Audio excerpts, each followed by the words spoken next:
What's going on? Welcome to Move Fast Lift Heavy podcast. This is Joe Roscoe, co-host of MFLH Pod. If it's your first time listening, hope you enjoy. If you do, please subscribe, leave a comment, share it with your friends. It'd be greatly appreciated.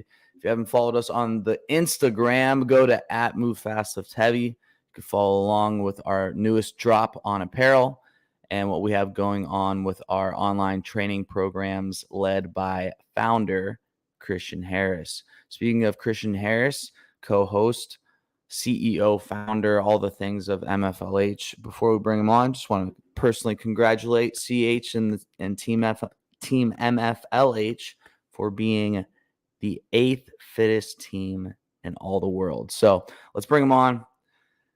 Bun's still intact. The creamy mocha skin still there.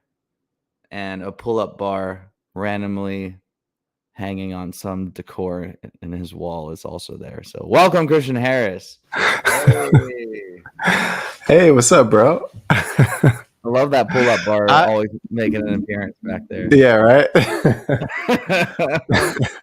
That's for my little guys when they. I'm telling you, they're little savages. They're gonna be a lot fitter than you. They're just getting They're getting an early start. You're giving them a big head start. I was thinking about it recently. Like, it would be cool if I was competing as a master and then like my kids were competing in the teenage division. I don't know if that's happened yet. Yeah, but that would be pretty cool. You'd be like LeBron and Bronny. That's the big craze, is like he's trying to hang on as long as he can so he can play with Bronny. Yeah, it's pretty insane. So, all right, the CrossFit Games, they concluded a few weeks back, and right when those were the games were over, the game was not over. You came back, and it's like boom, invitationals coming up for MFLH. You have Pro Day coming up. You got all the things coming up. So before we get into the CrossFit Games recap, what's that been like getting back from Madison and just prepping for all these things to come? Yeah, it's all the work that's kind of been put off the past couple weeks, leading up to games prep with all the stuff we have for the fall. So like you mentioned, we have the Invitational. This is our 6th. I thought it was the 5th, but I confirmed with Deb yesterday that this is our 6th Invitational. Which kind of blows my mind a bit because we've only been around as a company for about 10 years. I didn't realize we were doing it that early in the game. But yeah, our 6th Move Fast Lift Heavy Invitational coming up on October 1st. It's out here on Long Island at Sand City South. It's in Lindenhurst, very centrally located on the island. So anybody that is in the tri-state area can easily get there via driving or subway, Long Island Railroad. We also are looking to do a pro day for the 2023 season the following weekend. So I said last year I'd like to get 2 teams at the games. That's still the case. I would like to get another 2 teams, maybe 3, perhaps. And then, doing the design work for the invitational apparel, working on trying to get athletes here, working on the entertainment aspect of it. It's a lot going on, to say the least. It is. All good stuff, though. Sure.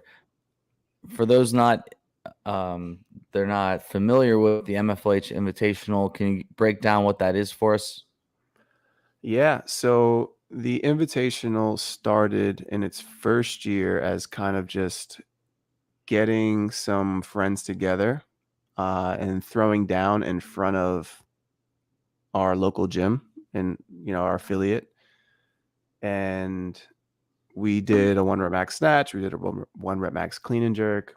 And then we did like these 2 mini, very high skilled workouts, which involved like deficit handstand push-ups and handstand walking and backward roll just to support, ring muscle ups, all the stuff that you don't typically see in a CrossFit workout, and especially not at the time when we first did it, which was, I think, 2015 or so, 2014.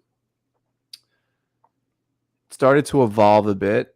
It got some recognition, so we were able to get some bigger names out to support the event. And the last one that we did was in Brooklyn. We did at this place called the Muse, and it was essentially the same concept, but instead of having a CrossFit style workout, we added an entertainment aspect. And the entertainment aspect that we chose for that one was Cirque du Soleil. So the event started with the Cirque du Soleil performance. Then the male and female athletes ran through attempting a 1 rep max snatch. Then we had a halftime show where there was another Cirque du Soleil performance. Then everybody ran through the clean and jerk. And then there was 2 closing acts, Cirque du Soleil performances to finish out the show. We had open bar, we had food, vendors there, and then there was an after party right after. That's how after parties go. They usually go right after, right?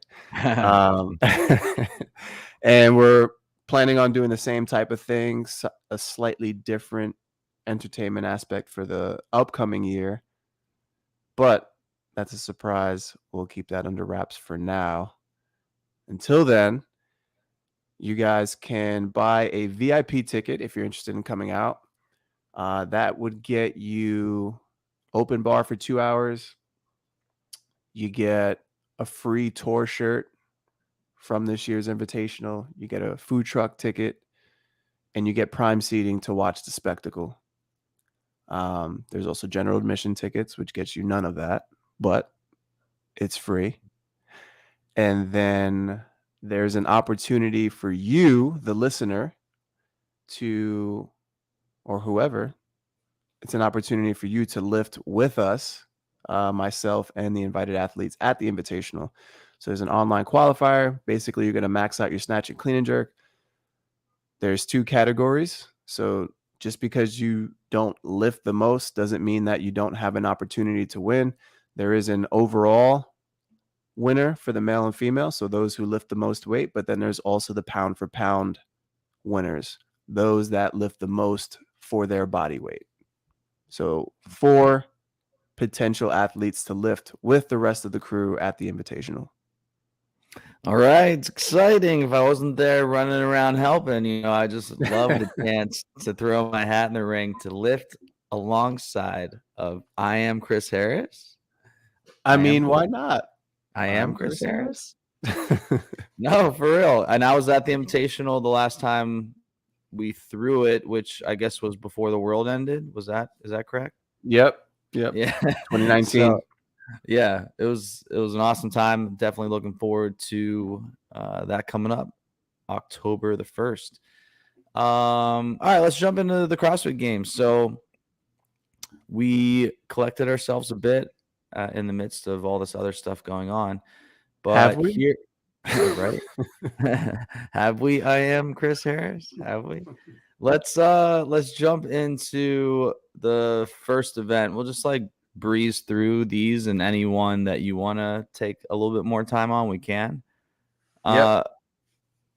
Biker Bob, what'd you think of push Bob down the field, 3 rounds for time of a 252-foot Bob push by male 1, female 1, while male 2, female 2 does 30 synchro toes to bar? Yeah, is that right? Where's the bike at? Yep. The bike was happening while the other pair was doing the Bob push down and back plus the toes to bar. Got you. So it's one of those workouts where you're like, you're at your local affiliate and, you're doing a partner workout, and it's like, I'm doing 30 cals on the bike while you're doing 30 toes to bar and 30 air squats. And what did you think of that one? A lot of fun. I've never used a bicycle in a workout like that before. So it was a fun wrinkle. I feel like it kind of got your mind off of working out so much because you were on a bike. And again, it's just something that's a little bit out of the ordinary. So it just added a whole nother mental component to it. However, the bob did suck, pushing it with 2 people. Not my favorite thing to do, but we got it done. It was definitely the event that produced the most favorite pictures, of course, right? Those are the photos you like the best. Yeah. Folks doing toes to bar and pushing the sled with a helmet on because you have to wear the helmet the entire time. That was entertaining to say the least. Nicole keeps reminding me how ridiculous I looked because of my facial expressions with the helmet on while doing toes to bar. Yeah.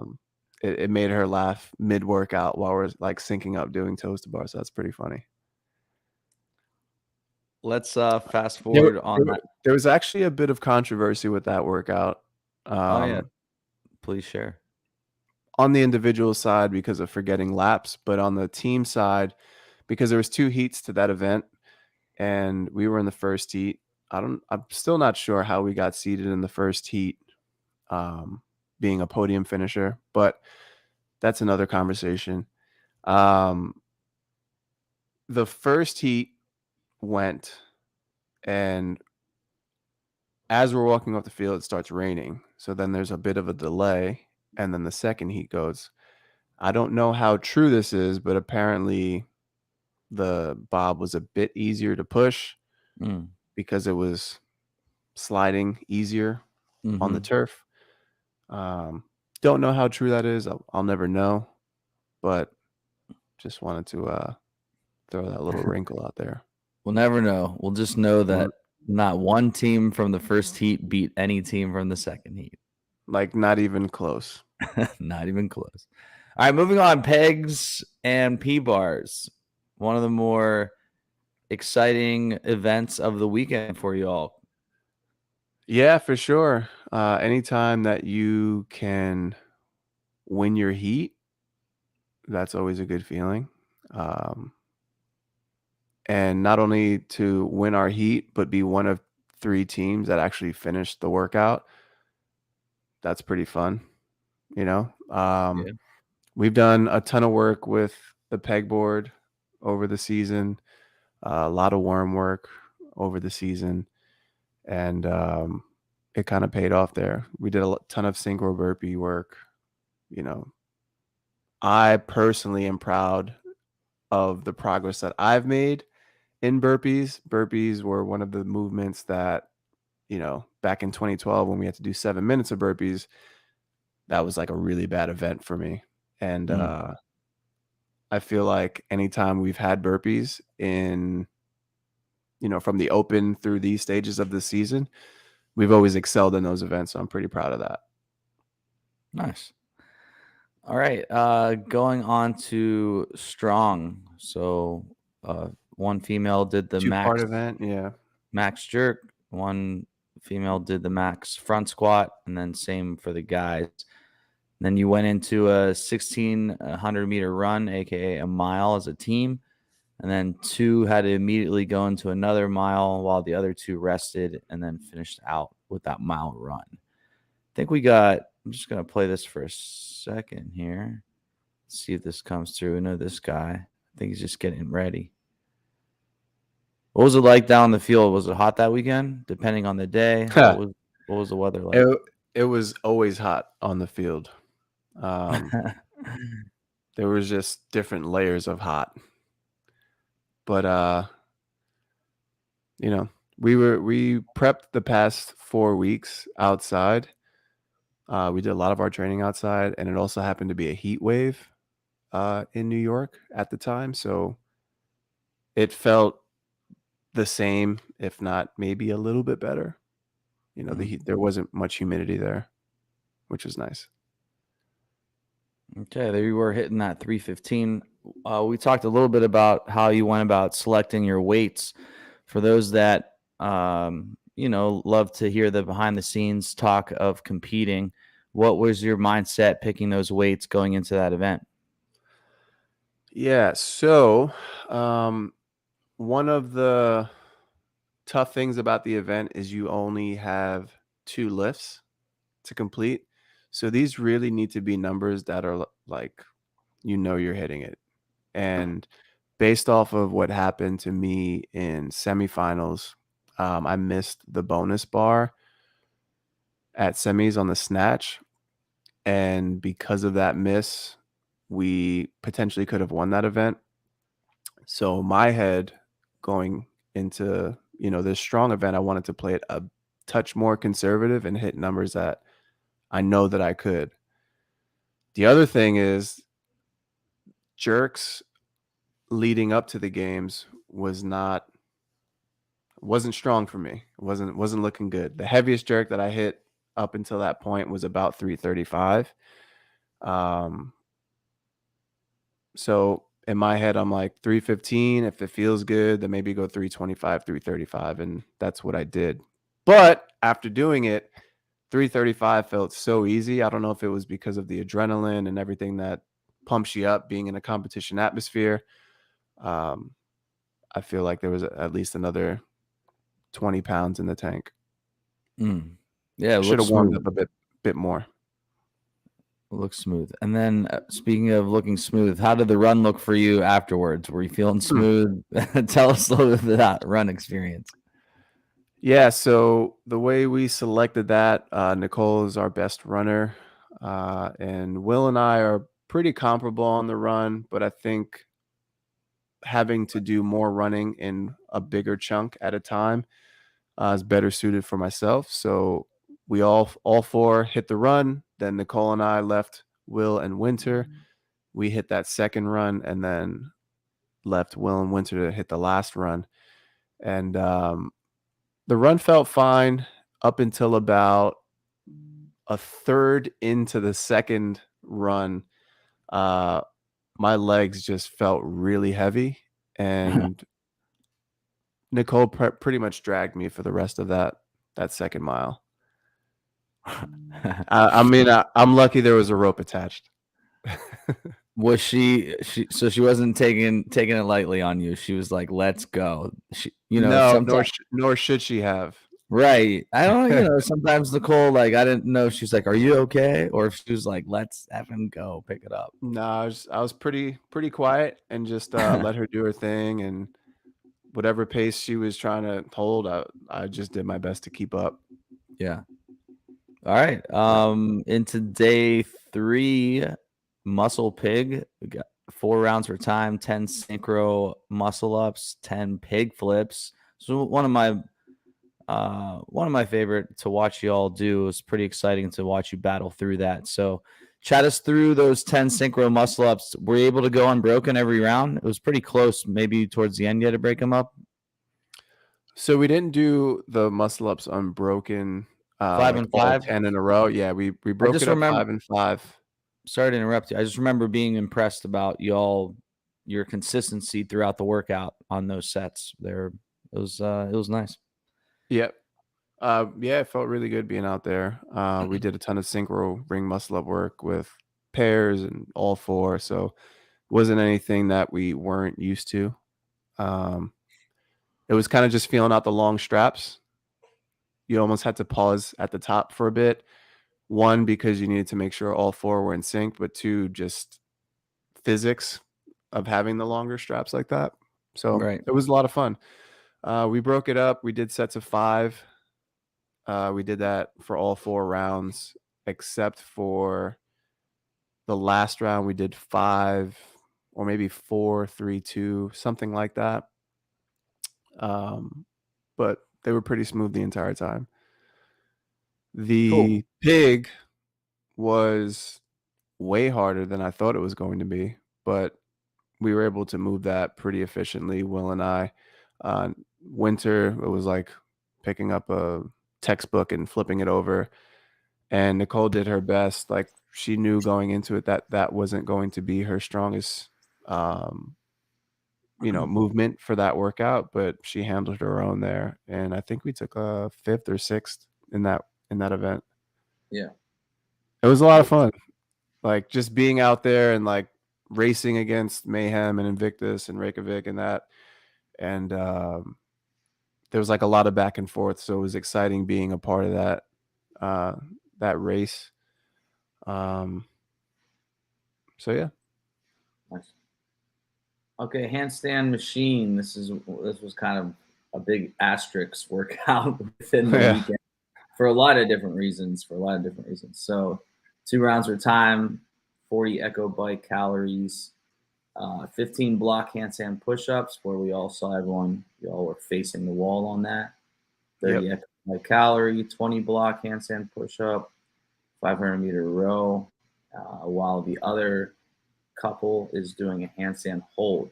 So yeah, there's a lot to unfold here. How they judge this, how the a lot to digest. Yeah, how the mechanisms worked, how the workout was set up in general. So, what are your opening thoughts on this one?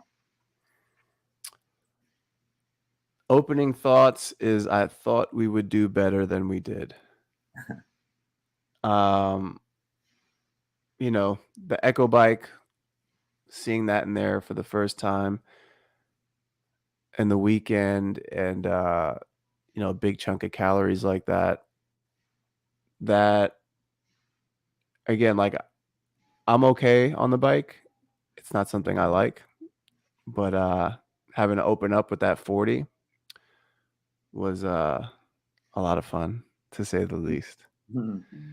The handstand push-up was definitely a fun wrinkle that they threw in there.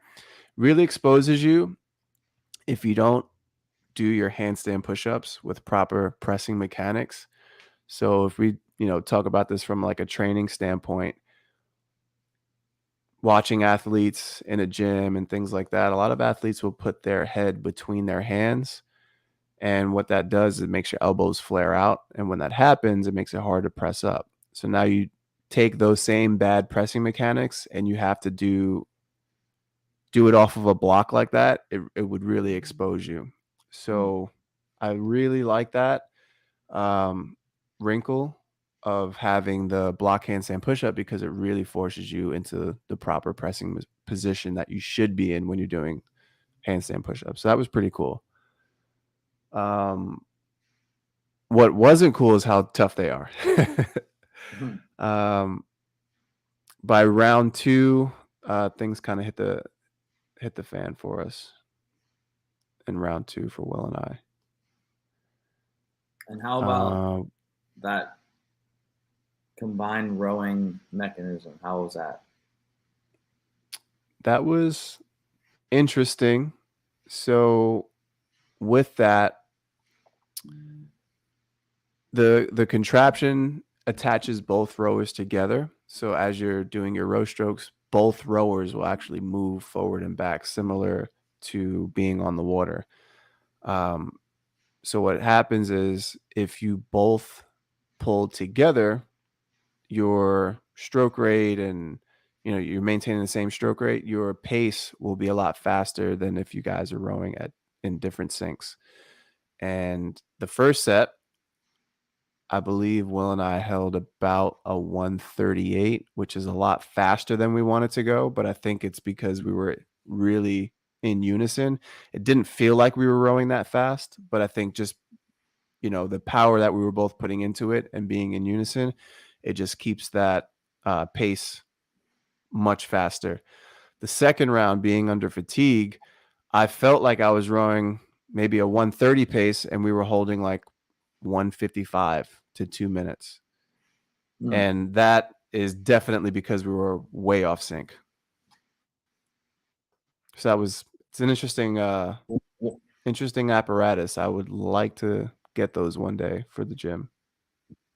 Once you got out of sync, how difficult was it to, like, you know, get back into it? I don't think we ever got back into it. So I was in the front. So I was in the front. It would have been on Will to kind of sync up with me on that and you know, get the pace going. But I was in the front, so I couldn't really see. All right. And then the other movement in that workout was the handstand hold, which I feel like a lot of gray area with this movement. I understand what they were trying to do. I actually really like it. I think it could have been thrown in in a different fashion.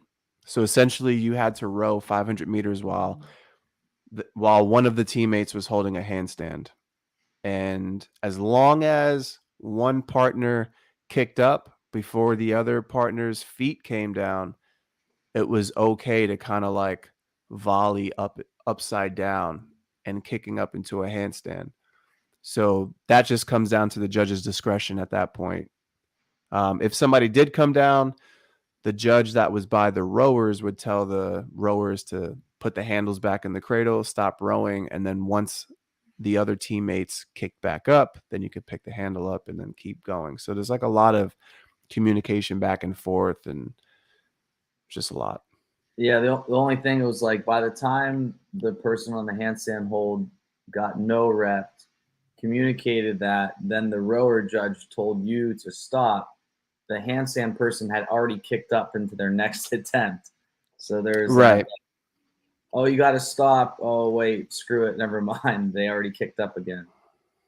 Yeah, a lot of lag time. Like I feel like they could have done that with just handstand walking and had a certain distance that you had to complete before the rowers were done, or like, you had to complete a 200-foot handstand walk by the time the 500-meter row was done. Something like that would have made it more clean, in my opinion. I do have an idea though for incorporating that into almost a ladder event, elimination style. So there's 10 lanes, right? So you do this, 10, this would be for individuals. 10 athletes, they start out and you have to hold in double Tabata style. So 40 seconds and then a 20-second rest. So 3, 2, 1, go. Everybody kicks up. If you drop before the 40 seconds, you have to move one square back, and you do 8 rounds of that. And the athlete that is further towards the front would win that event. I like it. And every time, if you fall before the 40 seconds and you like creep back a step, you fall back a step until you're eliminated. Nice. Maybe I'll send that to Boz. Have like a slime trench at the back end, like Double Dare or something, like a Nickelodeon. Yeah, exactly. You get pushed into the slime. Get pushed back. All right, rinse and repeat every 2 minutes. 50 yards swim, 8 calories ski erg. Add 2 calories each round for 6 rounds. Then complete as many calories as possible for rounds 7 and 8. This was an interesting setup. What did you think? Opening thoughts. Kind of love the idea of interval work like that. I mean, it's how we train on the regular basis, so it wasn't really anything new from like a conceptual standpoint.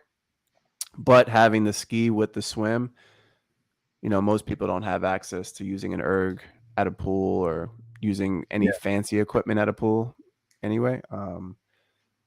And the combination of the ski with the swim, it's just muscle interference right there. So, you're the same muscles you're using to ski are the same ones you're using when you swim. So it definitely made the swim a little bit challenging, but 50 meters or 50 yards, however they measured it, I forget. It wasn't really anything to, for me anyway, it wasn't really anything to be concerned with. What was it like being off of the campus and having to like take a bus with everyone and go to the pool area? What was that like? It felt a lot like being back in college and like going to an away game for 10 minutes or however long the bus ride was. I haven't been on one of those coach buses in a long time. But yeah, took the bus. As soon as we got off, we got briefed of how the flow was going to be. Once we got in there, there was a warm-up pool, which was really nice. The facility was incredible. Yeah, it was interesting. It was really cool, to say the least. Okay, dumbbell high ball, one of my favorite ones to watch as well, out on the field. You had 42-foot dumbbell overhead walking lunge, 10 dumbbell clean and jerks, 30 wall ball shots, and then 30 wall ball shots, 10 dumbbell snatches, 42 dumbbell overhead walking lunges. And then we'll work down the field and back, then the women will start. The catch was that the dumbbells were 100 for the men and 70 for the women. The wall ball was only 20 pounds or 14 pounds, but they were throwing the ball to a 12-foot and 11-foot target. What'd you think, CH? I kind of love that workout. Yeah. We did a ton of 100-pound dumbbell work leading up to it, dumbbell squat snatches, dumbbell clean and jerks, and dumbbell, regular power snatches. Definitely in the 4 to 6 weeks leading up to the game. So that wasn't really anything new. We've done overhead walking lunges with the dumbbell. Again, nothing new, but the wall ball was definitely a different wrinkle. So the 10 fitness skills in CrossFit, accuracy was like probably the most important one there. Throwing to a 12-foot target, you just had to, it was just a different trajectory. You had to definitely be a lot more explosive with your hip drive as you were throwing the ball up to the target. It almost felt like doing a 30-pound wall ball, but not. It felt easier but harder, if that makes sense. Yeah. No, I get that. Like the ball felt lighter, so the squat was easier, but you would get more out of breath because it's more plyometric, Mm-hmm. Did you do the clean and jerk one or the dumbbell snatch one? So You going both? down, the workout starts with the Yeah. clean and jerk, and then on the way back, you do the snatch. Right. Okay, cool. I thought the clean and jerk section was easier, but you're also fresher at that point. It's the first dumbbell. I mean, you're going lunge right, lunge left, and then you're doing your clean and jerks, as opposed to on the snatch, you've done 30 of those wall ball, which really get you out of breath. So, Gotcha. yeah, it was a lot of fun though. It was a fun race, like just kind of being in the mix in there. And yeah, like once I was done, it was like fun to watch the girls. Like that was a fun event to watch for sure. Okay. All right. Payload, last event of, I guess it would be Saturday. 50 synchro double unders, a tumbler pull, 50 synchro dubs, jerry can carry, 50 synchro double unders, Husafel bag carry, 50 synchro double unders, big bob push. What did you think about this one? The double unders. Yeah, what was it about that? That's what I thought about a lot. It was tough for a lot of people. Oh yeah. So that was the workout, was the double unders. If you were a team that just could not find your sync, this was probably a really bad workout for you. The double under was synchronized by all 4 athletes being in the air at the same time. So you could see how that could be a clusterfuck.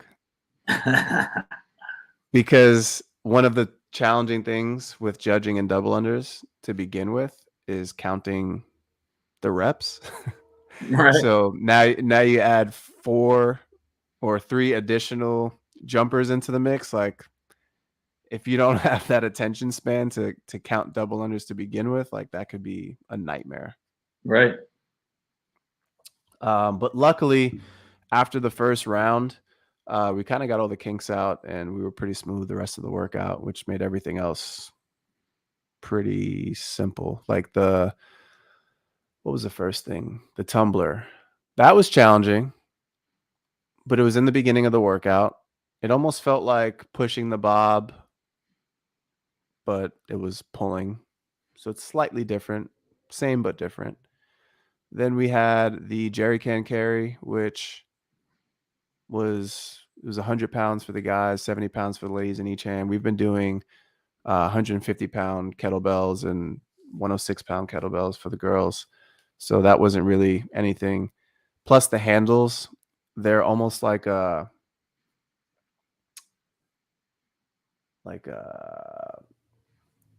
much easier to handle than kettlebell handles when they're 150. That's for sure. Aren't they kind They're of like, they're kind of fabric, right? yeah, fabric, but then there's like a rubber kind of like cylinder around the nylon kind of thing. Mm-hmm. I feel like I've felt that before on something. I just can't pinpoint what I've used that for. Pilates class. Yeah, Pilates, exactly.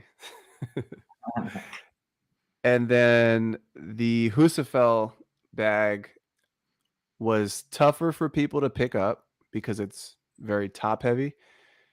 And if you don't have like the savviness to like figure that out when you initially pick it up, then you might have spent a little bit of time like fumbling around with it. Yeah. But when you actually have it up, it's easier to hold than the traditional like cylinder sandbags just because of it's flatter. So you can get your hands around it a little bit better and really clasp if you have long arms, I guess. Then good old Bob. The first workout that we used Bob, it was unloaded. I think unloaded it weighs about, I want to say about 700 pounds. And then they loaded it up to about 1,300 pounds. So it was a significant difference from the first to last workout. We did push it down the field unbroken. It was grimy. Yeah. It was definitely grimy by the end of it. Yeah. Ugh, that's the worst. Your legs are literally just melting off you, but you still manage to just keep stepping 1 foot in front. Yeah, I have a few pictures that I'll post maybe within the next day or so. Like right when we finished that event, just my face, like that lactic acid buildup in your legs and just that burn feeling like as we're crossing the finish line, they're pretty funny. All right, final day of the competition, team 2222. This was another event that was affected by the rain. It was another event that, due to the rain, circumstances of the workout. Yeah, go ahead and run us through just what all happened there. Yeah, so again, I really like this workout a lot because it was interval style. So basically, a male-female pair would be working for 2 minutes, then the next pair would work for 2 minutes. So while one pair is working, one pair is resting, and essentially the goal of the workout was to accumulate 175 overhead squats at 135.95. The buy-in each round was supposed to be 2 rope climbs each, then a shuttle run, and then start chipping away at the overhead squats. Unfortunately, it was raining in the morning, so they deemed the ropes too slick to climb. So they took those out of the workout, and eventually it just turned into a shuttle run overhead squat workout, which is 2 completely different things. We were definitely more suited for the rope climb run overhead squat version, just because one, that's kind of our bread and butter is rope climbs. We did a rope climb workout earlier in the year with the guys versus the girls, and we had to do 30 each for time. And like, I don't remember what it was, but it was something stupid. And so I was really looking forward to that event. And it ended up being like a bigger girl's workout. And that's that. That's the way the cookie crumbled. That is the way the ropes slicked. Yes. All right, final event, Echo Worm. For time, 50 calories on the Echo bike for the ladies, 75 for the guys, 30 worm squats, 30 worm clean and jerks, 30 worm thrusters, 20 synchro bar muscle ups each. All right, final event. There it was. What'd you think? First thoughts? First opening First thoughts? thoughts? Yeah. Echo bike again? Right? Come on. Right? Give us the C2 bikes. Yeah, please. You know? Last workout of What's going on here? For sure. What'd you? That What do you? that was my first thought. Then after I got over that, I was like, all right. I mean, we've done this 1,000 times before. Before our final training weekend of the games, we did a workout that was 96 toes to bar and then 48 worm clean and jerks.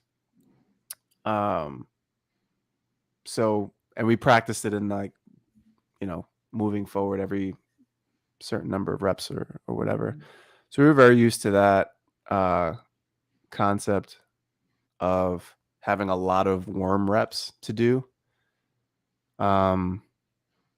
30 of each isn't really that much, but they all add up in their own right over time. The thrusters were the worst part, in my opinion. Just your legs were tired by the end of the weekend. And after already doing 30 worm squats plus the echo bike plus the worm clean and jerks, they were pretty nasty. Yeah. Aside from that, I thought it was a pretty smooth workout. We did well. We didn't get to the worm first,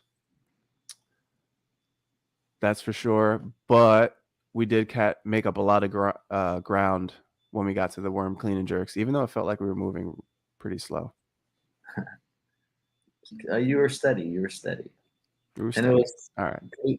Pretty cool to see Winter go 10 unbroken at the very end to slide in onto the scoring mat just before the time expired. Yeah, that was kind of a fun part of the workout, was doing those bar muscle ups. Probably a little confusing, I think, for spectators, just like figuring out where teams were maybe. But like just getting the opportunity to kind of, except for Will in the beginning, because he went first right after the thrusters. And I know he was in a bad place. Like getting to watch that process start to unfold to finish out the weekend, like it was a nice little moment to take in, like mid-workout. All right, so you finished 8th. Congratulations. Overall thoughts, recap on just the entire weekend in general. It was a bit of a letdown for me personally. Don't get me wrong, 8th in the world. Like when you think about it in the grand scheme of things, like that's a pretty big accomplishment. But going into the weekend, I had my heart set on top 5.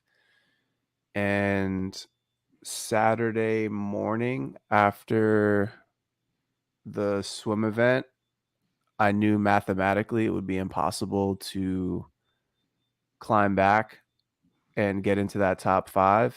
And I'm not going to say it put a damper on my mood, but it put a damper on my mood for kind of the rest of the weekend. And just a little disappointed, if we're being honest. Where does that leave us for next year? Are you going to be disappointed for life, or are you coming back? It leaves me with the desire to come back. Okay. So yeah, so we're running it back. Okay, you're gonna run it back. All right, cool. I'm gonna run it back for sure. I can't finish on that. All right, let's slide into the after hours then. So what does that look like if you're coming back? Does that mean what? When does training really start to pick up again? November, December? Like for real, probably around like October-ish, November-ish. I mean, obviously we're gonna be getting fit right now, staying in shape and all that good stuff. But really dialing it in hard, probably by like October, November or so. Got it. Yeah. Anything So you have we'll in see what mind happens. in comparison?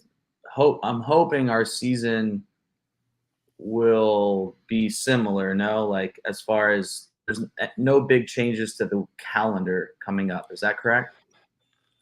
Not that I'm aware of. I mean, I think the way that they have it now, it's the best that it's ever been, just because you have the opportunity to really plan things out and periodize your training. So if they change it, I'll be upset because I feel like it's in a very good spot right now with how it's planned out.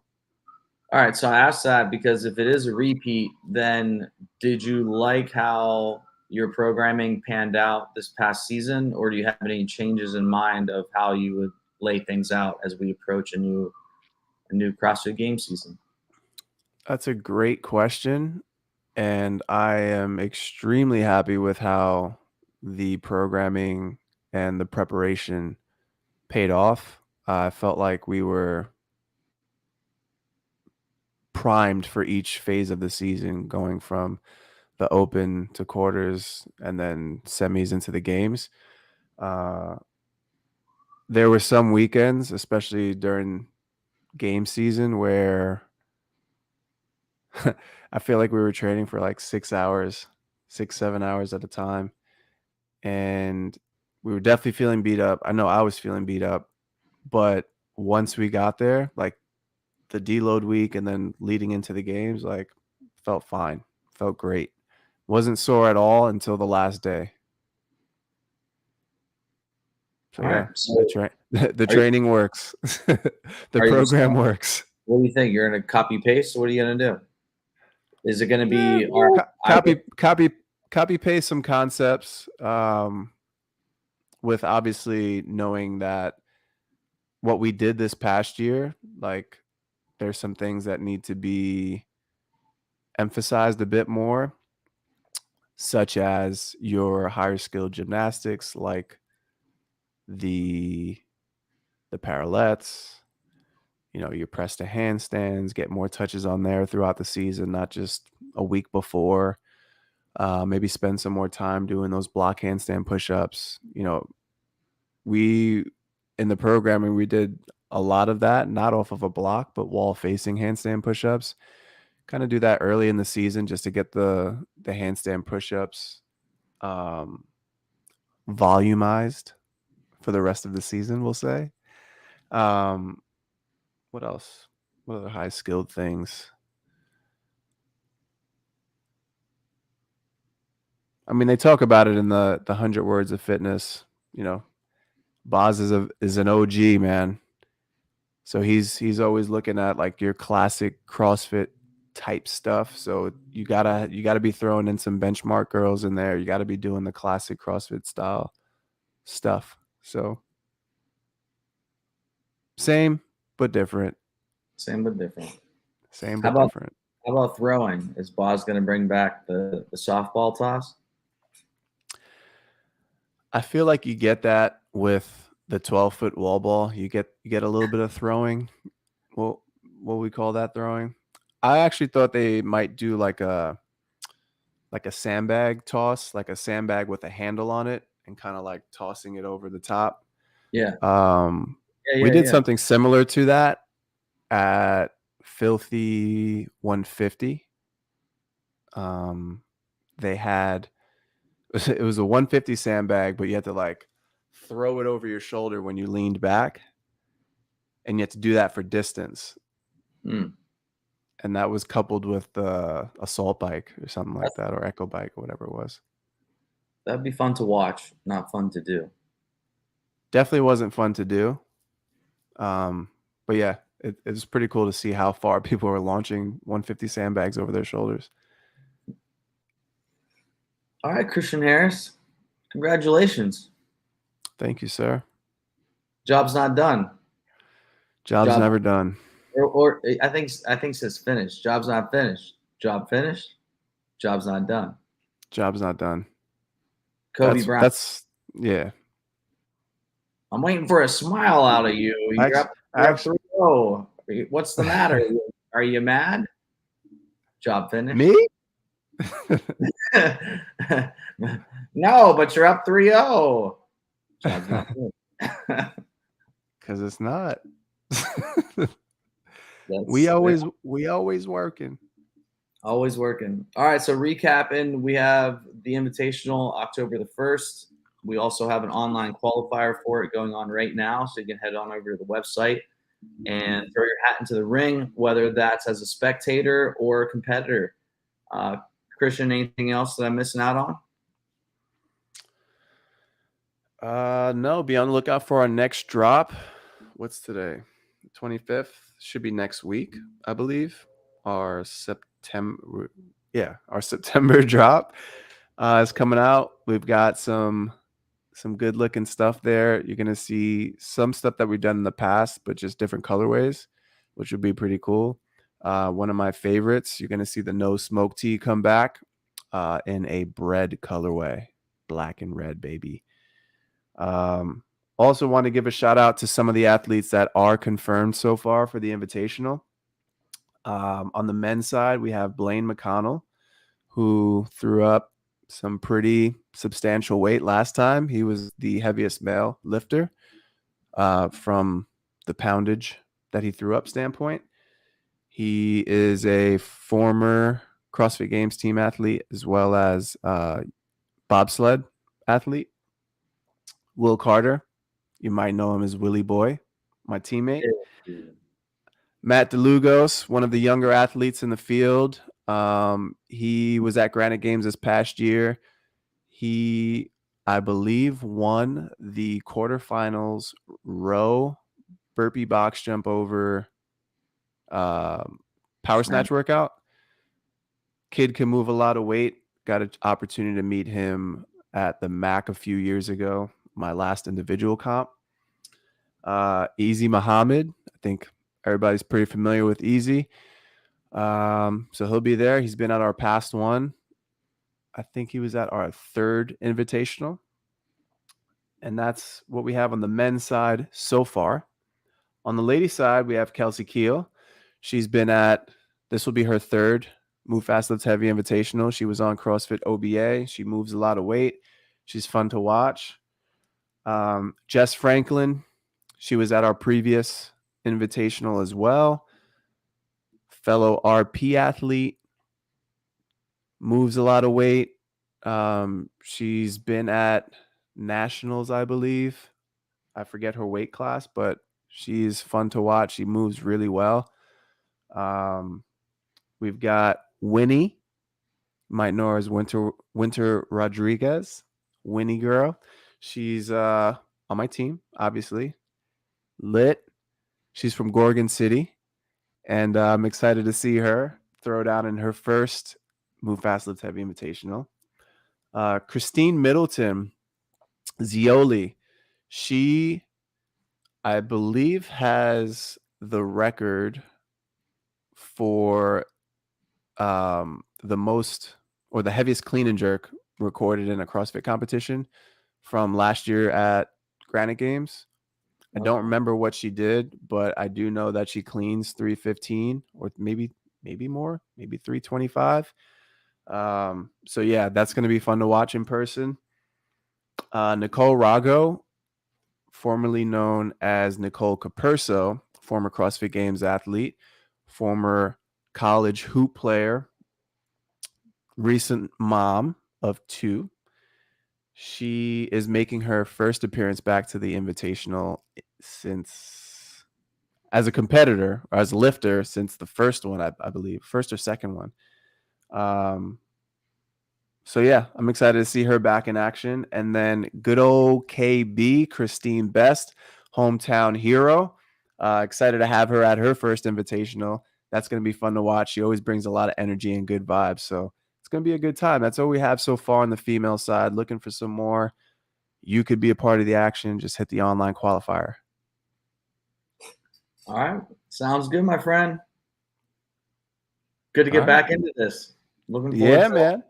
chopping it up again. Let's do it. Who's coming next on the show here? Yeah, start knocking on the door. Start knocking on the door. All right, my friend. I will talk to you soon. Later. All right. I am Christian Harris there. Founder, CEO of Move Fast Lift Heavy, captain of the 8th fittest team worldwide. Thanks again for joining. If you haven't checked us out on our website, movefastliftheavy.com, do it. I'm Joe Roscoe. See you on the next one. Later.